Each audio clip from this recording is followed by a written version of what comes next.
Hi everyone, my name is Paul De Cinque and I'm a faculty member at the University of Western Australia's Conservatorium of Music.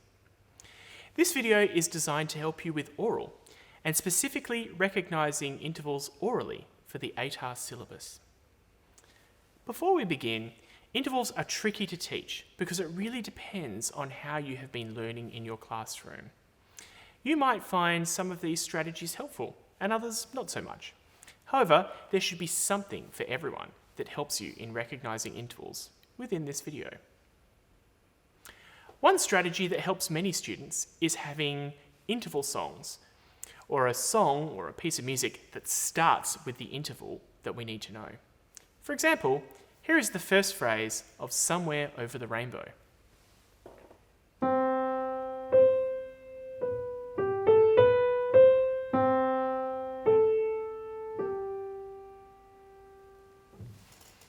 Let's listen carefully to the first two notes.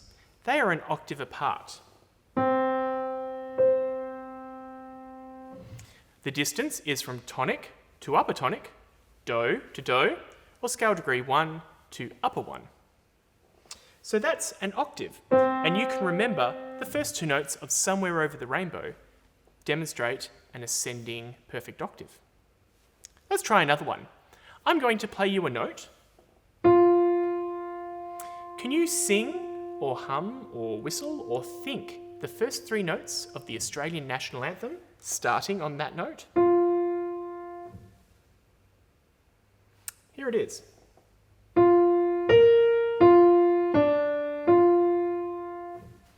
So the first two notes are a perfect fourth apart. The distance is from dominant to tonic, so up to do, or scale degree 5 to upper 1. So, Advanced Australia Fair is a good example of an ascending perfect fourth. There are interval songs for every interval in the octave. Your teacher will be able to help you construct a list for the entire octave, but there is also a great resource online on the Earmaster website, where it gives you examples of pieces or songs that start with each interval. They also helpfully include links to YouTube videos with that particular melody. There is a link to this site in the video description below. Some of my favourite interval songs include The Simpsons, which starts with an ascending tritone, and the Imperial March from Star Wars.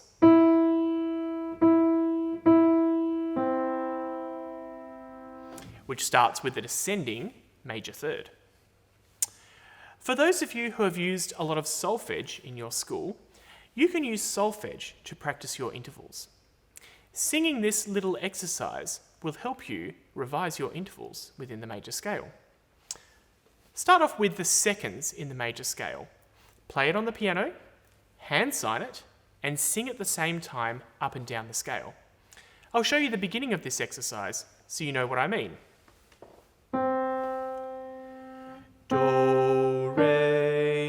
Major, second, re, mi, major, second, mi, fa, minor, second, fa, sol, major, second.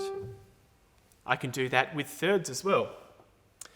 Do, mi, major, third, re, fa, minor, third, and every interval within the scale.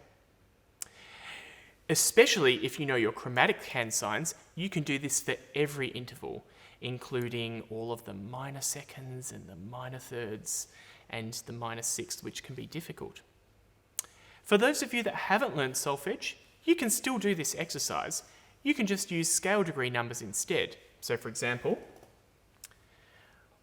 1, 2, major, second, 2, 3, major, second, and so on and so forth.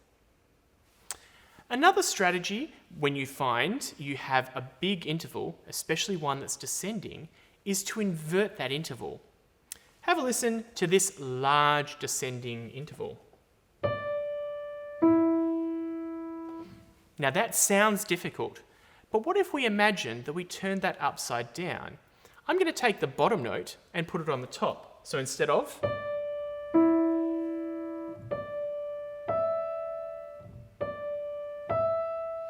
Now that's easier, right? That was just an ascending major second. So, to work out what the descending interval was, we just need to know the relationships that make up the inverted intervals. So, when I played here a major interval, that's going to become a minor interval. If we've got an ascending minor interval, it's going to become a major descending interval. A perfect interval is going to stay a perfect interval. And a tritone is still a tritone. So remember, major intervals inverted become minor intervals. Minor intervals inverted become major intervals. Perfect intervals inverted stay perfect intervals, and tritones stay tritones. Then your two numbers have to add up to 9. So a second inverted becomes a seventh, because 2 plus 7 equals 9. That's a bit complicated, and if you didn't quite understand that, go back and watch it again. Or there's a great video online which will explain this to you a lot slower. The video is linked in the description below. Also, there's a great song about interval inversions that I've linked there as well. It's definitely worth checking that out. So, let's try this example.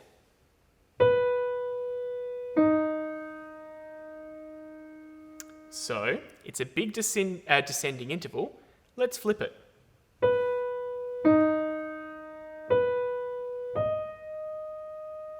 Is that easier to hear that way? It's now an ascending major third. So, what did I play? Remember, major inverted becomes what? And your two numbers need to add up to what?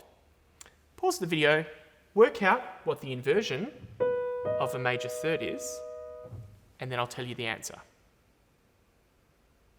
So, hopefully you remembered major becomes minor. 3 plus 6 equals 9. So, this interval was a descending minor sixth.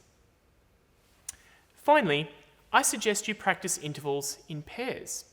Start off with practicing only perfect fourths and perfect fifths. For example, you can do a chain of them like this.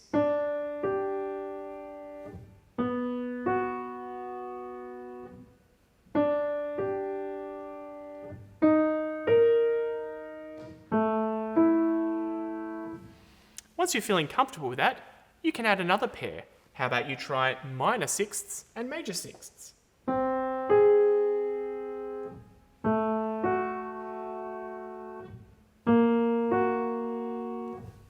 After that, you can put all 4 together and practice them in one group.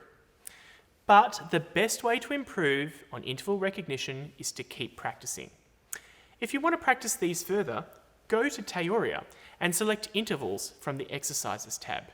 You can even refine which intervals you want to be quizzed on. A link to Tailor is included in the video description below. Thanks for watching this video today.